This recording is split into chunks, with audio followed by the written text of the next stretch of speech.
950 বছর পরে আল্লাহ নূহ নবীকে বলছে যে হে নবী নূহ, আর কেউ ঈমান আনবে না, অতএব তুমি আর হতাশ নিরাশ হইও না, আর আহাজারি করো না।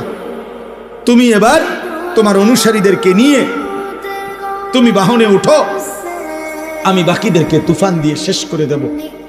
কথাটা বুঝছেননি? কে ফয়সালা গুনাইছে? কে? আর কি হবে না?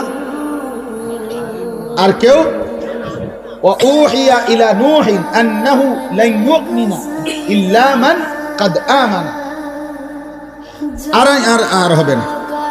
তবুও যেদিন নৌকা ছেড়ে দেয়, তুফানের পানি উঠছে, তো উনি তো জানে আর কেউ ঈমান আনবে না।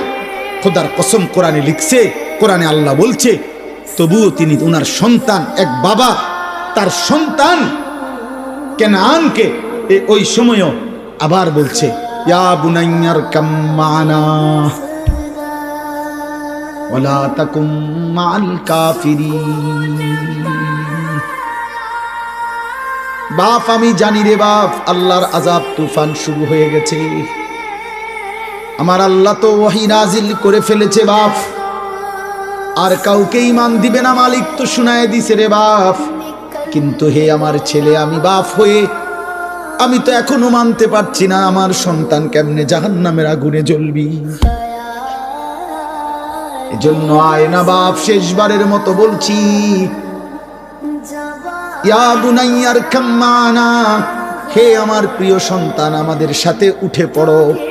ওয়ালা তাকুম মাল কাফিরিন, আর এক সেকেন্ডের জন্য কাফের বেঈমান নাফরমানদের সঙ্গে থেকো না। কুরআনুল কারীমের মধ্যে আছে ওয়াহালা বাইনাহুমাল মাউজু ফাকানা মিনাল মুগরাকিন। কিছুক্ষণ পরে ঢেউ এসে নূহ আলাইহিস সালামের ছেলে বেঈমানকে একটা ধাক্কা দিছে। এবার নূহ